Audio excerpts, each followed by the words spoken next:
തിരൂരിൽ നിന്ന് കിട്ടുന്നത് ആശാവഹമായ വാർത്ത തന്നെയാണ്. അതോടൊപ്പം ഒരു കാര്യം കൂടെ ചോദിക്കട്ടെ സന്തോഷ്, ഈ ബൂം എന്ന് പറയുന്നത് അതിൻ്റെ സാധാരണ JCB-യെക്കാളും കൈക്ക് മാത്രമാണ് നീളം കൂടുതലെന്ന് എന്നാണ് നമുക്ക് മനസ്സിലാക്കാൻ സാധിക്കുന്നത്.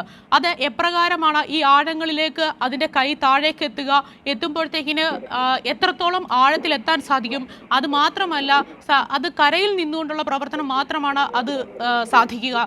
ഒരുപക്ഷെ മറ്റെന്തെങ്കിലും എക്യുപ്മെന്റ്സ് ഒക്കെ സംഭവ സ്ഥലത്തേക്ക് എത്തിക്കാനുള്ള തീരുമാനം എന്തെങ്കിലും ആയിട്ടുണ്ടോ?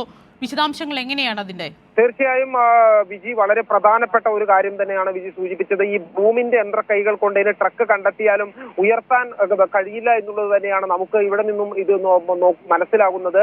മറ്റെന്തെങ്കിലും കൂടുതൽ സംവിധാനങ്ങൾ, ക്രെയിൻ ഉൾപ്പെടെയുള്ള സംവിധാനങ്ങളെല്ലാം എത്തിക്കേണ്ടതായിട്ട് വരും. എന്നാൽ കൃത്യമായി മണ്ണ് മാറ്റി അതിനെ ട്രക്കിനെ ലൊക്കേറ്റ് ചെയ്യുക, മുകളിലുള്ള മണ്ണ് മാറ്റുക എന്നുള്ള ഒരു നിലയിലേക്കാണ് ഇപ്പോൾ ഈ ഭൂമി ഇന്നലെ കാർവാർ MLA പറഞ്ഞത്. അവരുടെ ഒരു മോഡ് ഓഫ് ഓപ്പറേഷൻ എന്ന് പറയുന്നത് ഉദ്ദേശിച്ചത് ഈ ഭൂമി ഉപയോഗിച്ചുകൊണ്ട് സിഗ്നൽ ലഭിച്ച ഭാഗത്തുള്ള മണ്ണ് പൂർണ്ണമായിട്ടും മുകളിൽ നിന്ന് മാറ്റുക. ആ മണ്ണും ഭാരമുള്ള വസ്തുക്കൾ ഉണ്ടെങ്കിൽ അതും മാറ്റിയാൽ ഈ ട്രക്ക് മുകളിലേക്ക് ഉയർന്നു വരാനുള്ള സാധ്യതയുണ്ട്. അത് നമുക്ക് അങ്ങനെയുള്ള ഒരു പ്രതീക്ഷയുണ്ട് എന്നുള്ളതായിരുന്നു ഇന്നലെ MLA വ്യക്തമാക്കിയത്. അതുപോലെ തന്നെ മുകളിൽ നിന്നുള്ള മണ്ണ് മാറ്റാനുള്ള ശ്രമമാണ് ഇപ്പോൾ നടന്നുകൊണ്ടിരിക്കുന്നത്. ഏതായാലും ട്രക്ക് ഇവിടെ ഉണ്ട് എന്നുള്ള കാര്യത്തിൽ സ്ഥിരീകരണം ഉണ്ടായിട്ടുണ്ട്. ദിവസങ്ങളോളം കരയിലും ഗംഗാവാലി നദിയിലെ പല ഭാഗങ്ങളിലും തെരച്ചിൽ നടത്തിയെങ്കിലും കൃത്യമായി അത് ലൊക്കേറ്റ് ചെയ്യാൻ കഴിഞ്ഞിരുന്നില്ല. ഇപ്പോൾ വളരെ കൃത്യമായ ഒരു സ്ഥലത്ത് തന്നെ ഇവിടെ അർജുന്റെ ട്രക്ക് ഉണ്ട് എന്നുള്ള തരത്തിലുള്ള ഒരു സ്ഥിരീകരണമാണ് ഉണ്ടായത്. ഇനി അതിന്റെ എന്തായാലും കൂടുതൽ സംവിധാനങ്ങൾ ഈ ട്രക്ക് കണ്ടെത്തി കഴിഞ്ഞാൽ ട്രക്ക് മുകളിലേക്ക് ഉയർത്തണമെങ്കിലെല്ലാം ആധുനിക സംവിധാനങ്ങൾ കൂടുതലായി എത്തേണ്ടി വരും. ഭൂമിന്റെ യന്ത്രക്കൈകൾക്ക് നീളമുണ്ട്, 60 അടി ഫീറ്റിലേക്ക് മണ്ണ് മാന്താൻ കഴിയുമെങ്കിലും ഉയർത്തുക എന്നുള്ളത് ഉൾപ്പെടെയുള്ളവ ശ്രമകരമായിട്ടുള്ള കാര്യങ്ങൾ തന്നെയായിരിക്കും. കൂടുതൽ സംവിധാനങ്ങൾ എന്തായാലും എത്തിക്കേണ്ടി വരും. അതുമായി ബന്ധപ്പെട്ട ആലോചനകളെല്ലാം തന്നെ ഉദ്യോഗസ്ഥർ നടത്തുന്നുണ്ട്. നേവിയുടെയും ആർമിയുടെയും ദുരന്ത നിവാരണ സേനയുടെയും ഉന്നതരായിട്ടുള്ള ഉദ്യോഗസ്ഥരും സേനാംഗങ്ങളും ഇക്കാര്യത്തിൽ കൂടിയാലോചനകൾ നടത്തുന്നുണ്ട്. അതുകൊണ്ട് തന്നെ പക്ഷേ ഈ തിരച്ചിൽ നടത്തുന്ന സ്ഥലത്തേക്ക് മാധ്യമങ്ങൾക്ക് പ്രവേശനം അനുവദിച്ചിട്ടില്ല. നമ്മളിപ്പോൾ തത്സമയ ദൃശ്യങ്ങൾ പകർത്തുന്നത്, വാർത്തകൾ നൽകുന്നത് ഈ തിരച്ചിൽ നടത്തുന്ന സ്ഥലത്ത്, അതായത് റോഡിന്റെ നേരെ മറുഭാഗത്ത് ഗംഗാവാലി നദിയുടെ മറുകരയിൽ നിന്നുകൊണ്ടാണ് നമ്മൾ ഈ ദൃശ്യങ്ങൾ പകർത്തുന്നത്. ഇവിടെ നിന്ന് മാത്രമേ ദൃശ്യങ്ങൾ പകർത്താൻ കഴിയൂ. കാരണം അവിടെ തിരച്ചിൽ നടക്കുന്ന സ്ഥലത്തേക്ക് മാധ്യമ പ്രവർത്തകർക്ക് പ്രവേശനമില്ല. അതുകൊണ്ട് അവിടെ ഉണ്ടാകുന്ന ഔദ്യോഗിക തീരുമാനങ്ങളും നമുക്ക് ആ സമയത്ത് അറിയാനുള്ള മാർഗമില്ല.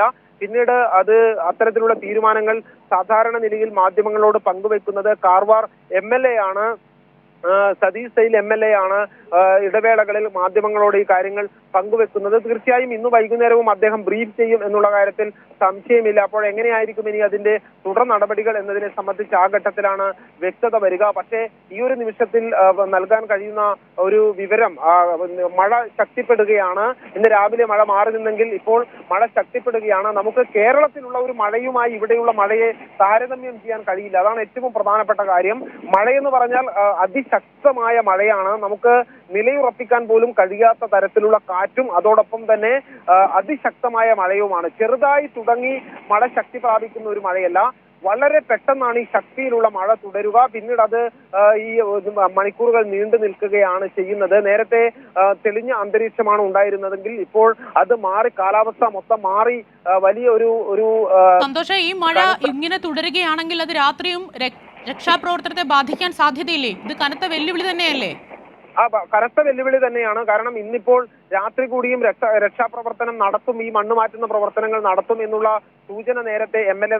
പക്ഷേ അതെല്ലാം കാലാവസ്ഥയെ ആശ്രയിച്ചുകൊണ്ട് മാത്രമേ കഴിയൂ. രണ്ട് കാര്യങ്ങളാണ്. ഒന്ന് കാലാവസ്ഥ, മറ്റൊന്ന് ഈ ഒരു ഭൂപ്രദേശത്തിന്റെ ഭൂമിശാസ്ത്രപരമായിട്ടുള്ള പ്രത്യേകതകൾ.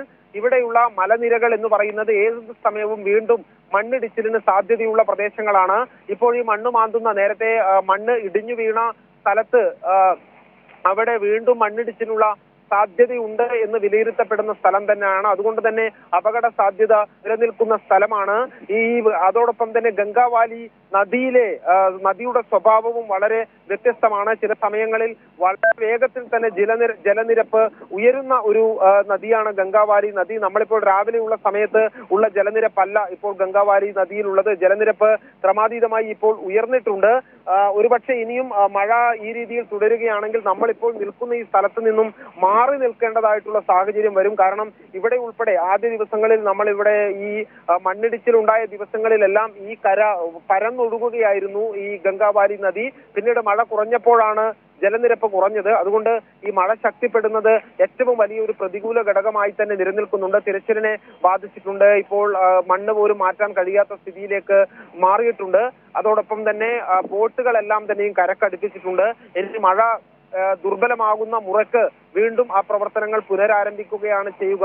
അല്പം മഴ ശക്തി കുറയുമ്പോൾ ഒട്ടും വിശ്രമമൊന്നും എടുക്കുന്നില്ല ഈ ഭൂമി ഉൾപ്പെടെയുള്ള മണ്ണ് മാന്തുന്ന യന്ത്രങ്ങൾ പ്രവർത്തിപ്പിക്കുന്നവർ. മഴ അല്പം കുറയുന്ന സമയത്ത് തന്നെ വീണ്ടും മണ്ണ് മാറ്റുന്ന ജോലിയിലേക്ക് കടക്കുന്നുണ്ട്. എന്നാൽ അതിതീവ്രമായ മഴ പെയ്യുമ്പോൾ മാത്രമാണ് അതിന് തടസ്സം നേരിടുന്നത്. നല്ല മഴയാണ്. മഴ കൂടുതൽ ശക്തി പ്രാപിക്കുന്ന സാഹചര്യം തന്നെയാണ് ഇപ്പോൾ ഉള്ളത്. വിജി, തിരൂരിൽ ഗംഗാവലി നദിക്കടിയിൽ അർജുന്റെ ട്രക്ക് കണ്ടെത്തിയതായി സ്ഥിരീകരിച്ചു.